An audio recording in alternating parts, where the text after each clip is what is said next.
방금 들어온 속보가 있습니다. 지금 검찰이요, 효성그룹을 압수수색을 하고 있습니다.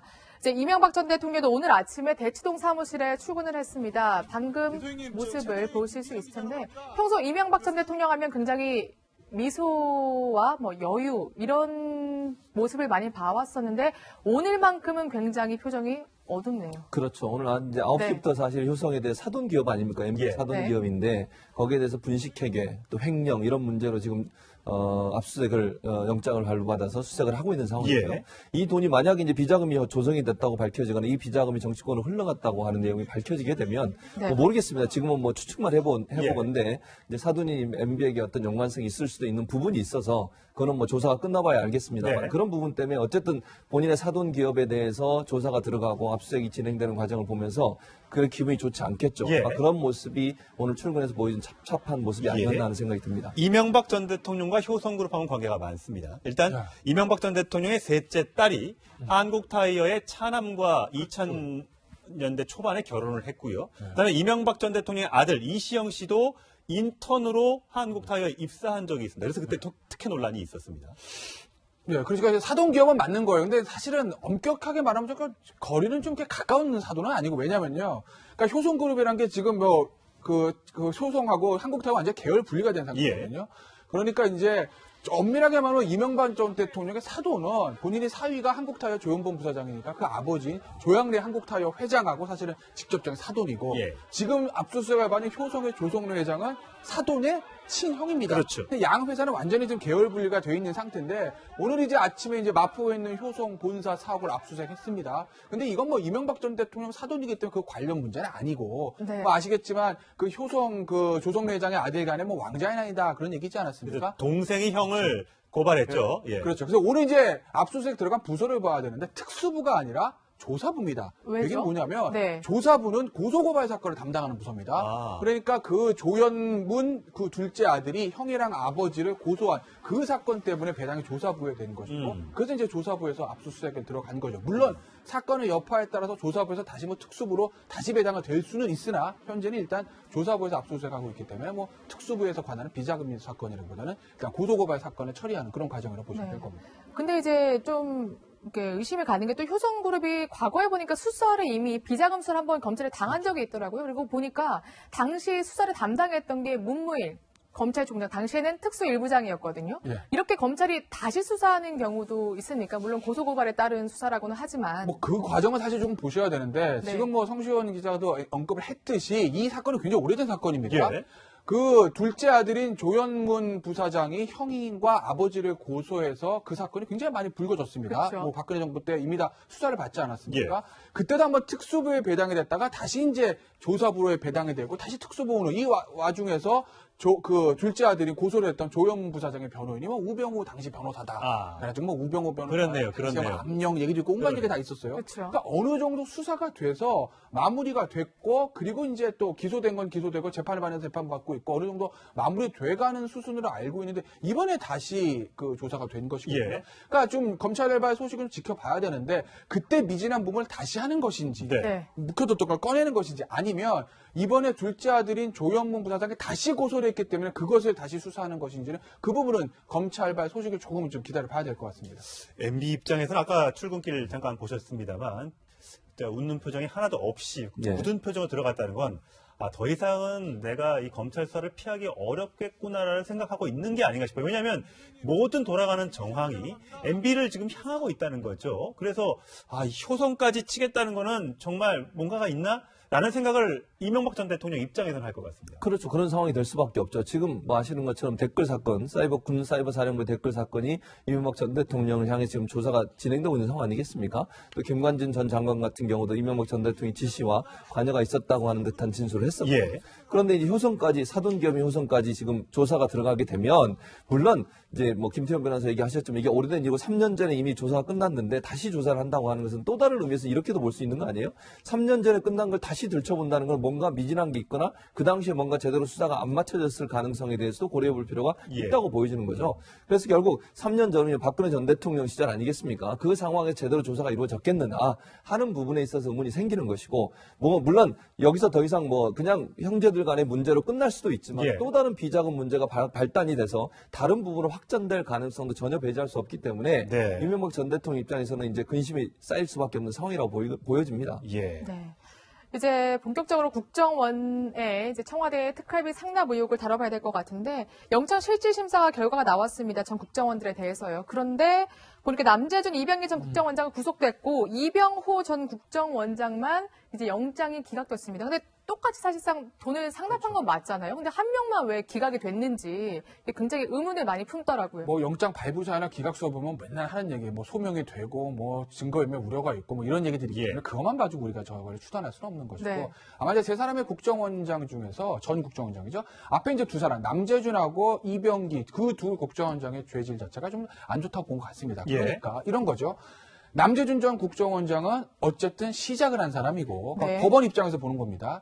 그리고 이병기 전 국정원장은 그걸 5천만 원을 1억으로 올린 혐의. 더군다나 이제 오늘 아침에도 뭐 여러 언론에서 보도가 됐지만 이병기 전 국정원장 시절에 그것을 단순히 특수활동비를 청와대로 상납하는 것을 더 나아가서 뭐 최경환 의원에게 줬다라는 그런 것까지 있지 않습니까? 그것도 영장 범죄 사실에 피의 사실에 포함이 됐다는 거예요. 그렇다고 보면 이병기 전 국정원장하고 남재준 전 국정원장의 죄질이 좀 더 안 좋다고 법원에서 볼 수 있는 것이죠.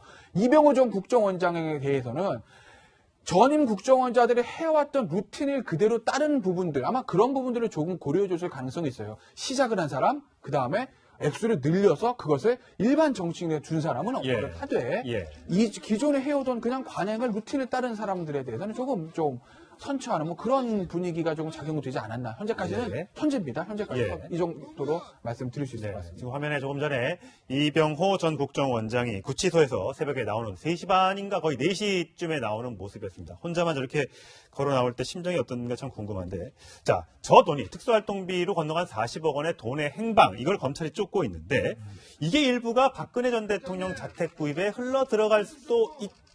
이 부분을 수사하고 있다고 한 언론이 보도를 했습니다. 그랬죠. 근데 이게 이제 좀 논란이 되는 것은 사실은 이제 삼성동 자택을 팔았지 않습니까? 근데 그 시점 자체가 약간 논란이 될 수 있어요. 무슨 말씀이냐면, 저쪽 새로 산 집을 먼저 구입하고 그 다음에 나중에 집을 팔았다는 저거죠. 화면에 나오는 예금은 10억밖에 없었는데 내곡동 자택을 산 게 먼저인데 28억이 들었어요. 그러니까 18억이 어디서 났냐? 그랬죠. 근데 집을 판 거는 67억에 팔았으니까 그 돈으로 충분하지만 나중에 팔았기 때문에 한 보름 동안의 돈이 이제 빈다는 거죠. 그래서 저거를 지금 검찰이 조사를 하고 있는데, 이제 박근혜 전 대통령께서 이렇게 얘기할 수 있을 것 같아요. 삼성동 자택을 팔면서 뭐 계약금이든 중도금이든 일부를 돈을 더 먼저 받을 수도 있는 거 아니겠어요? 그 돈이 있었다라고 만약에 변명을 하면 그게 어느 정도 또 이해가 되는 부분이 있어요. 확인을 해봐야죠. 그렇죠. 그래서 검찰 입장에서는 정말 저 돈이 국정원 특활비에서 들어온 돈으로 계산이 된 건지, 아니면 본인이 갖고 있던 비자금을 금고에 놔뒀던 비자금을 통해서 건물을 구입했는지는 모르겠으나 박근혜 전 대통령 입장에서는 아마도 삼성동 자택을 판 돈, 그 중도금의 일부를 받았다고 얘기할 가능성이 있고, 그러기 위해서는 그 산 분이 돈을 입금한 내역, 또 그 돈이 들어온 시점, 이런 부분이 중요한 그런 증거가 될 것으로 보여지고, 만약에 박근혜 전 대통령 측에서 그런 뭐 시점을 제대로 명시하지 않은 상태에서 돈이 들어온 걸 증명하지 못한다고 하면 저 돈이 18억이라는 돈이 어디서 들어왔는지에 대해서 소명을 해야 되고요. 그 돈이 소명이 안 됐을 경우에는 이제 검찰 입장에서는 특활비 일부가 들어간 게 아닌가 하는 그런 의심과 의혹을 가질 수 있는 부분이라고 볼 수 있겠습니다. 이제 검찰이 박 전 대통령도 이 특활비 문제를 곧 조사를 할 예정인데요. 이제 박 전 대통령은 요즘에 이제 허리가 많이 아프다고 그렇게 호소를 하고 있습니다. 과거에도 이 허리 통증을 호소한 적이 있었죠. 그때의 영상 한번 살펴보겠습니다. 저는 이제 한번 몰두를 하면 시간 가는 줄 모르고 계속 챙기다 보면 어느새 뭐 몇 시간 지나고, 그러니까 저녁 때 돼가 되면 이제 더 허리도 아프고 막 어깨도 아프고 그럴 정도로 챙기고. 여성 대통령이 아니면, 또 여성 아니면 그런 그 비하를 받을 이유가 없겠죠. 여성 비하라고 생각을 합니다. 그게 우리나라에 남아있는. 예, 이게 뭐 남혐 여혐도 아니고 박근혜 전 대통령 입장에서는 그 세월호 7시간의 의혹을 제기한 것이 여성을 혐오하는 이런 것 때문에 여성 비하라고 생각한다라고 얘기했던 것 같습니다. 어제 박근혜 전 대통령이 성모병원에서 허리 치료를 받고 검사를 받고 나오는 모습, 한 달 정도 모습을 못 봤기 때문에 재판이 언제 재개될지도 알 수 없는 상황이어서 많은 국민들이 궁금해했을 텐데 저렇게 분홍색 그 담요를 덮고 환자복을 입고 바깥으로 나오는 장면을 보셨습니다. 이 최순실 씨도 같이 어제 아프다 그래서 최순실 씨는 어제 원래 오전에 출석해야 되는데 아프다. 심장 통증이 있다 해서 이제 오후에 출석을 했습니다. 하긴 뭐 옥생활을 오래 했기 때문에 1년을 오래 했잖아요. 근데 이제 3차 벌써 한 번 연장을 했잖아요. 그래서 6개월인데 1년을 지금 감옥에 있었는데 이걸 이제 추가로 연장해서 더 있게 하겠다는 게 검찰의 입장인데 그렇죠. 최순실 씨는 있을 만큼 있었으니까 나 풀어달라. 안 그럼 나 유죄에 제소할 거야. 이러고 있습니다. 뭐 최순실 씨 입장에서야 뭐 불구속 어쨌든 우리나라 형사소송법 불구속 재판의 원칙이니까 그리고 구속 기간이 한번 끝났고 그 다음에 1차 연장까지 돼서 지금 거의 한 1년 가까이 구속 상태에서 재판받는 거 아니겠습니까? 미결수 상태로. 그러니까 야 이거 3차 연장은 너무한 거 아니야? 원칙대로 불구속 재판 해줘. 인권에 제소하겠어라고 이제 본인 입장에서는 할 수 있는 거고 다들 각자 입장이 다르니까요. 검찰 입장에서야 아니 이게 최순실 씨 지금 만약에 재판도 안 끝난다 나가면 밖에 나가서 증거인멸부터 온갖 일을 할지도 모르고 워낙 죄질도 크고 어떤 의미에서 보면 박근혜 전 대통령보다 더 중한 국정농단 주범 아니겠습니까? 그러니까 국민 감정들을 고려해서 이거 절대 석방을 안 된다. 그러니 예전에 국회에서 위증했던 부분들을 다시 영장을 발부해 주십시오라고 법원에다가 요청을 하는 거예요. 근데 궁금한 게 이미 대학 이대 입시 비리로 징역 3년을 항소심까지 해서 선고받았잖아요. 그러면 이미 감옥에 있는데 뭘 구속하고 이게 상관이 있습니까? 그거는요. 예. 확정된 죄가 아니잖아요. 그럼 확정된 데가 아니면 1심이든 2심이든 뭐 징역 3년이 아니라 1심에서 사형이 아니라 무기징역을 선고돼도 그거는 무죄추정 원칙이기 때문에 그건 사실 확정된 범죄가 아니에요. 그럼 지금 미결구금 상태로 보시면 대법원까지 아주 쉽게 가야 말씀드리면요. 예. 그러니까 대법원에서 완전 확정이 되면 그런 재판이 다 끝나고 형의 집행 단계로 넘어가기 때문에 상관이 없으나 지금은 형의 집행 단계가 아니라 1심에서 선고, 2심에서 선고는 정말 임시적인 선고라고 이해하시면 되거든요. 그러니까 법정 구속한다 이 말이 없으면 그냥 계속 바깥에서 재판을 법정 구속돼도 마찬가지예요. 왜냐하면 지금 상태는 미결구금 상태인 거죠. 그러니까 형이 확정돼서 형을 집행하는 것이 아니라 지금은 어찌됐든 징역 3년이 아니라 뭐 6년 무기징역을 받아도 미결구금 상태에 있는 것이기 때문에 구속기간 제한을 받는 것이고 그러니까 검찰은 다시 한번 3차 구속영장을 발부받겠다라고 신청을 한 것이고 뭐 법원의 판단이 주목은 되지만 글쎄요, 뭐 박근혜 전 대통령 사례로 봤을 때 최순실 씨 같은 경우는 법원이 어떻게 판단할지는 뭐 확률적으로야 발부가 좀 가능성이 높지 않겠습니까? 네. 자. 네, 검찰이 이제 국정원 특수활동비 상납 의혹을 이제 조사를 하고 있는데 지금 뭐 박 전 대통령 내곡동 사저도 나오고 최순실 씨도 혹시 만약에 받은 게 아니냐 이런 의혹까지 나오고 있는데 최경환 의원의 이름까지 지금 거론되고 있더라고요. 그렇죠. 그 이병기 원장 시절에 최경환 의원에게 돈을 500만 원씩 1억을 보냈다. 이렇게 지금 증언이 나오고 있는 상황이고요. 그 돈을 사실은 이제 기조실장이 전달을 했는데 이제 검찰은 이렇게 의심을 하고 있는 거죠. 그 당시에 최경환 의원이 친박 핵심이기도 했지만 기획재정부 장관이었습니다. 그럼 예산을 총괄하는 업무 아니겠습니까? 그럼 국정원 예산의 일정 부분 도움을 받기 위해서 뇌물성으로 준 게 아닌가 하는 것이 지금 검찰의 의심입니다. 그러니까 최경환 의원이 만약에 저 돈을 받았다고 하면 저건 이해가 안 되는 거잖아요. 국정원의 돈을 특활비를 왜 국회의원한테 그 당시에 장관에게 준다는 거 말이 안 되는 거 아니겠습니까? 그래서 저 문제는 뭐 최경환 의원은 본인이 막 안 받았다고 하고 할부까지 하겠다고 지금 얘기를 하고 있는 상황이에요. 근데 정치인들이 자꾸 그러니까요. 이런 얘기는 좀 안 했으면 좋겠어요. 억울하면 정말 억울하다고 하면 되지 그걸 왜 할복이라는 얘기. 그러다가 진짜 받은 게 들통나면 어떻게 할 겁니까? 그 본인이 책임지도 못할 말을 하면 안 되는 거고요. 저는 말은 물론 이제 본인의 진실성 아직 혐의 여부는 잘 모르겠습니다. 모르지만 그러니까 본인의 진실성을 강조하게 저렇게 얘기하시지만 너무 저렇게 자극적인 얘기하시는 건 바람직하지 않다고 보고요. 다만 이제 최경환 의원한테 뭐 예를 들면 지금 이병기 실장이나 그 기조실장이 이걸 보냈다고 하면 전 국정원장이나 기조실장이 이건 분명히 불법적인 요소가 있다고 보여지고 최경환 의원이 만약에 받았다고 하면 저게 과연 그러면 최경환 의원 한 사람한테만 갖겠느냐는 의문이 떠들 수밖에 없어요. 그렇죠. 저 사람 한 사람한테만 돈을 줄 이유가 없지 않겠습니까? 지금 이제 국회의원들한테 돈이 보내진 것도 정황이 나오고 있는 상황이고 그 당시에 친박 핵심들한테 돈이 또 흘러갔을 가능성도 있기 때문에 정치권 전반으로 특활비, 국정원 특활비 문제가 확산될 가능성이 있다 이렇게 보여집니다. 그렇군요.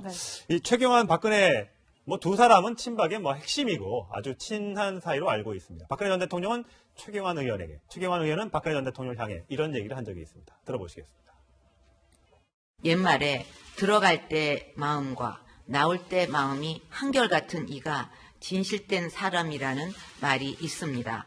최선을 다해주신 최경환 부총리와 최선을 다해주신 최경환 부총리와 박근혜 대정권 만들어라. 니들이 힘 앞에서. 그렇게 해서 다 국회에 만들어둔 거 아닙니까? 그런데 지난 박근혜 정부 기간 동안 저희 대구 경북 의원들 뭐 했냐 이거요. 네, 지금 검찰의 칼끝이 친박계 의원들을 향해 있다는 점, 굉장히 정치권의 방금 들어온 속보가 있습니다. 지금 검찰이요, 효성그룹을 압수수색을 하고 있습니다. 이제 이명박 전 대통령도 오늘 아침에 대치동 사무실에 출근을 했습니다. 방금 모습을 보실 수 있을 텐데, 평소 이명박 전 대통령 하면 굉장히 미소와 뭐 여유 이런 모습을 많이 봐왔었는데 오늘만큼은 굉장히 표정이 어둡네요. 그렇죠. 오늘 이제 9시부터 사실 효성에 대해 사돈기업 아닙니까? MB 사돈기업인데 거기에 대해서 분식회계 또 횡령 이런 문제로 지금 압수수색을 영장을 발부받아서 수색을 하고 있는 상황이고요. 이 돈이 만약에 이제 비자금이 조성이 됐다고 밝혀지거나 이 비자금이 정치권으로 흘러갔다고 하는 내용이 밝혀지게 되면 뭐 모르겠습니다. 지금 그렇게 가까운 사도는 아니고 왜냐면요. 그러니까 효성그룹이라는 게 지금 그 효성하고 한국타워 완전 계열 분리가 된 상태거든요. 그러니까 이제 엄밀하게 말하면 이명박 전 대통령의 사도는 본인의 사위가 한국타이어 조영범 부사장이니까 그 아버지 조양래 한국타이어 회장하고 사실은 직접적인 사돈이고 지금 압수수색을 받은 효성의 조성래 회장은 사돈의 친형입니다. 그렇죠. 근데 양 회사는 완전히 지금 계열 분리가 되어 있는 상태인데 오늘 이제 아침에 이제 마포에 있는 효성 본사 사옥을 압수수색했습니다. 근데 이건 뭐 이명박 전 대통령 사돈이기 때문에 그 관련 문제는 아니고 뭐 아시겠지만 그 효성 그 조성래 회장의 아들 간에 뭐 왕자의 난이다 그런 얘기 있지 않았습니까? 동생이 형을 고발했죠. 그렇죠. 그래서 오늘 당시에는 특수일부장이었거든요. 이렇게 검찰이 다시 수사하는 경우도 있습니까? 물론 고소고발에 따른 수사라고는 하지만 뭐 그 과정을 사실 조금 보셔야 되는데 지금 뭐 성시원 기자도 언급을 했듯이 이 사건은 굉장히 오래된 사건입니다.